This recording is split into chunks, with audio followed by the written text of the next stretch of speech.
Hi guys, welcome back to my channel Quick Educational Hacks. This is Sunita Pawar. Guys, जैसे कि आप सभी जानते हैं हमारी भोपाल रियासत की सीरीज़ चल रही है। इस सीरीज़ में हम दोस्त मोहम्मद खान के बारे में पढ़ चुके हैं। कुत्सिया बेगम जो कि भोपाल रियासत की प्रथम महिला शासिका थी, उनके बारे में भी हमने पढ़ लिया है। मोती बीबी के बारे में हमने पढ़ लिया है। अब हम बात करेंगे भोपाल रियासत की तीसरी बेगम, जी हाँ, जिसे शाहजहां बेगम के नाम से जाना जाता है। इनका शासनकाल 1868 से 1901 तक था।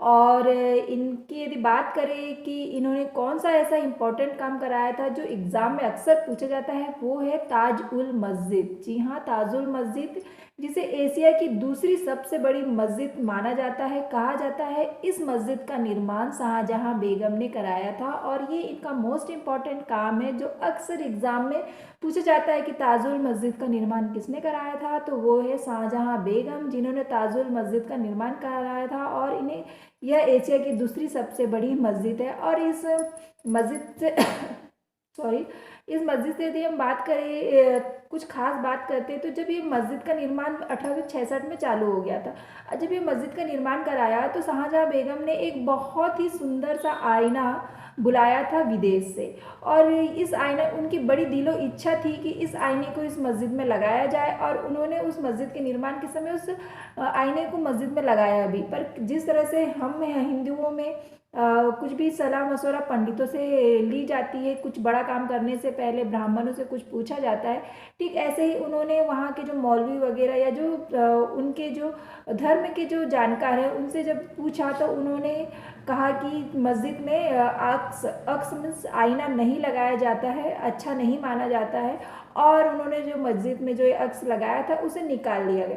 तो इससे शाहजहां बेगम इतनी ज़्यादा दुखी हो गई, क्योंकि उन्होंने बड़े ही दिल से, बड़े ही चाव से वो आईना बुलाया था, क्योंकि वो बहुत ही सुंदर आकर्षक था और उनकी बड़ी दिली इच्छा थी कि वो मस्जिद में आईना लगे। बट वो लगा नहीं पाए और उनका वो आईना निकाल लिया गया, जिससे वो बहुत ही दुखी हो गए थे। और उसके बाद जो मस्जिद का काम है वो वहीं पे रोक दिया गया। उसके बाद उन्होंने अपने काल में उस मस्जिद को आगे नहीं बढ़ाया, ठीक है। उसने उन्होंने जितना काम कराया था उतना अधूरा काम ही रह गया। उसके बाद आज़ादी के बाद 1971 में आज़ादी के बाद में इमरान मोहम्मद खान, जी हाँ, इमरान मोहम्मद खान एक ऐसे व्यक्ति थे जिन्होंने पुनः फिर दोबारा इस मस्जिद का निर्माण कराया और इस मस्जिद को कंप्लीट कराया।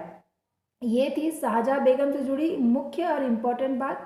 और अब बात करते हैं आखिरी, जी हाँ, भोपाल रियासत की आखिरी बेगम, जिसे अब बात करते हैं भोपाल रियासत की चौथी महिला बेगम कौन थी, तो वो थी सुल्तान जहां बेगम। जी हाँ, सुल्तान जहां बेगम के बारे में ये कहा जाता है कि ये बहुत ही सुंदर बेगम थी और इनकी सुंदरता के चर्चे हर जगह फैले हुए थे। और सुल्तान जहां बेगम को का इनका एक और नाम था, इन्हें ही खुसरो जहां बेगम भी कहा जाता है। तो आप हमेशा ध्यान रखना कि खुसरो जहां बेगम और सुल्तान जहां बेगम दो अलग अलग नहीं, एक ही व्यक्ति, एक ही शासिका का नाम है। और इनकी यदि खास बात की जाए तो जो अलीगढ़ की मुस्लिम विश्वविद्यालय है, जो यहाँ अलीगढ़ का जो मुस्लिम विश्वविद्यालय है, उसकी फर्स्ट चांसलर थी, वो थी सुल्तान जहां बेगम। और इनके ही महल को, सुल्तान जहां बेगम के ही महल को शौकत महल कहा जाता है। और ये क्वेश्चन भी एग्जाम में पूछा गया है कि शौकत महल का निर्माण किसने कराया था और शौकत महल किसके महल को कहा जाता है, तो वो है सुल्तान जहां बेगम या तो फिर खुसरो जहां बेगम। आप ऑप्शन में जो भी आए उसके अकॉर्डिंग आप राइट आंसर करके आ सकते हैं, लेकिन आपको पता होना चाहिए कि दोनों में कोई अंतर नहीं है।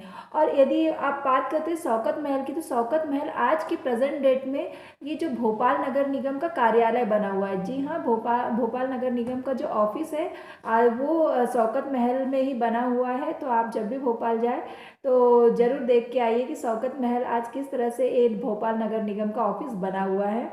और बात करते हैं नूर उस सबा महल। जी हाँ, नूर उस सबा महल का निर्माण भी सुल्तान जहां बेगम ने कराया था और ये क्वेश्चन भी एग्जाम में पूछा जाता है। तो आप प्लीज़ इसे भी हमेशा ध्यान रखना कि नूर उस सबा महल का निर्माण किसने कराया था, तो वो है सुल्तान जहां बेगम या तो फिर खुसरो जहां बेगम। आप ऑप्शन में कुछ भी दे सकता है, तो आप ये चीज़ें ध्यान में रखना। वीडियो अच्छी लगे तो लाइक करना, चैनल को सब्सक्राइब करना।